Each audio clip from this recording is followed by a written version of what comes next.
America and all its complexities, all it is, its diversity, and its kind of quirks. For example, in America, you know you're there when you see handicapped parking spaces in front of the skating rink. Only in America do drugstores make the sick people walk all the way to the back to get their prescriptions, while healthy people can buy suntan lotion right up front. Only in America do people order double cheeseburgers, large fries, and Diet Coke. And only in America do we leave cars worth thousands and thousands of dollars in the driveway and fill our garages with our junk. Or only in America do we use answering machines to screen calls and have call waiting so we won't miss a call from someone we didn't want to talk to in the first place. And this one you probably experienced yesterday. Only in America do we buy hot dogs in packages of 10 and buns in packages of 8. And finally, only in America do we have Braille on drive-up ATM machines. We are so blessed to live in this diverse culture, and it's such a privilege to be part of this as the Church of Jesus Christ in the midst of this great and wonderful nation. You know, you may have noticed there's some dichotomy going on in the world today, especially in America. There's polls that say that Americans, when they are polled, 78% say, yeah, we think the churches are very significant in making our country better. 76% say, yes, if we would be more like the people of the church, it would be good. And in the same process, church attendance is way down. It's a dichotomy, and so we got to think, but we're young. We've got room to grow. I think America's, we said 239th birthday, but also the time lapses, if you think of generationally. Thomas Jefferson, when he died, Abraham Lincoln was 17. When Lincoln was assassinated, Woodrow Wilson was 8. By the time the nation mourned the death of President Wilson, Ronald Reagan was 12. So today, if we would put aside any political wranglings, any biases that we have, and just celebrate who God has made us and this wonderful place we've given, it will be impressive and helpful. So what we're going to do is, I want to just refresh us to how we, as God's people living in this great land, can make the land even better. And it's nothing new. It's just what we have been taught as the people of God. First of all, we realize that life is a gift. We didn't earn it. We didn't do anything to get it. It was just there. All of a sudden, we were. And if we view this life, every moment of it, the ups and the downs, the ins and the outs, as a gift, it will give us a sense of what God is doing in our lives in the world.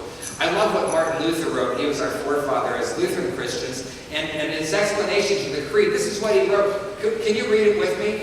I believe that God created me along with all creatures. He gave to me body and soul, eyes, ears, and all the other parts of my body, my mind and all my senses, and preserves them as well. He gives me clothing and shoes, food and drink, house and land, wife and children, fields, animals, and all I own.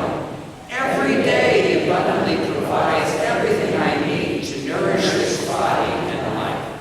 He protects me against all danger, shields and defends me from all evil. He does all this because of His pure, fatherly, divine goodness and His mercy, not because I earned it or deserved it. For all of this, I must thank Him, praise Him, serve Him, and obey Him.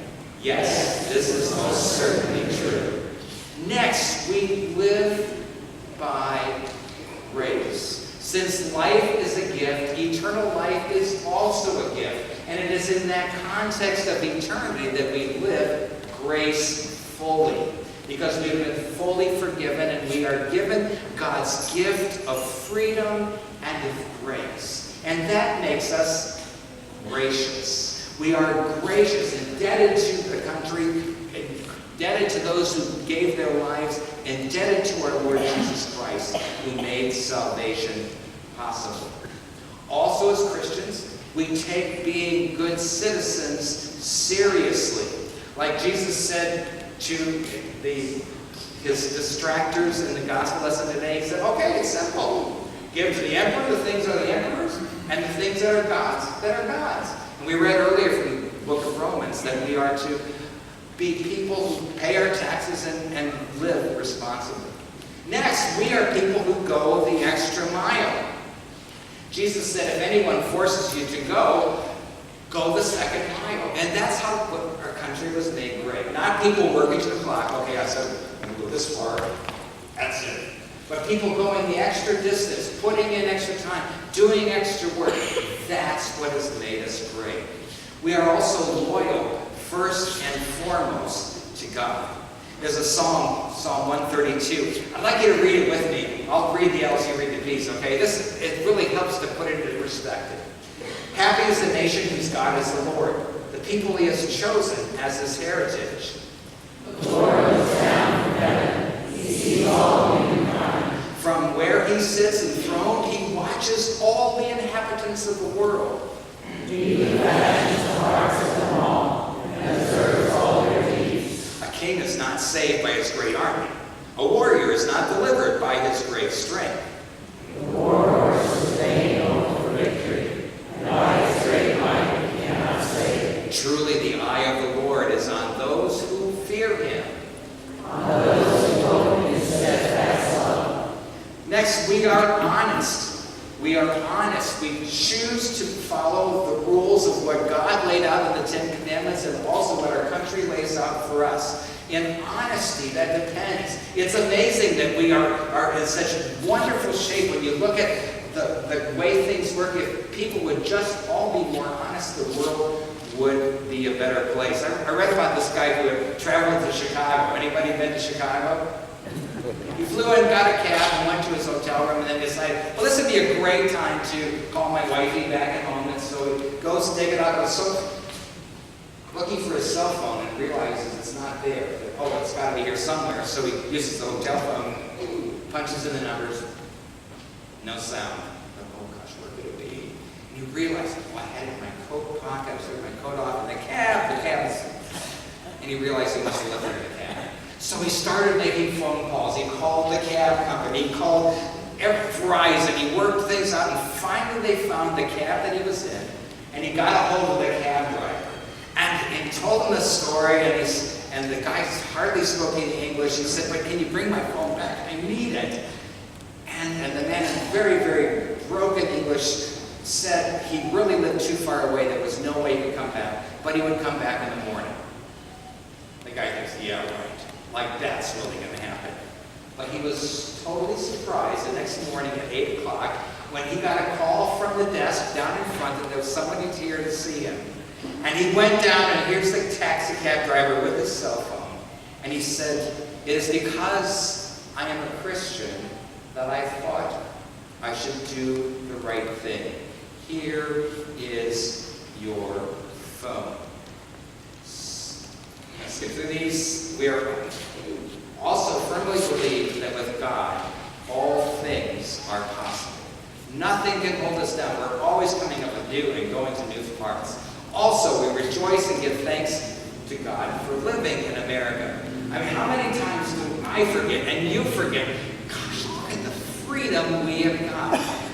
So, here we go. We are God's people living in a wonderful land, and you look at our history, what God's blessed us with, the many things that we've developed. We've been leaders of the world. I think we still can be.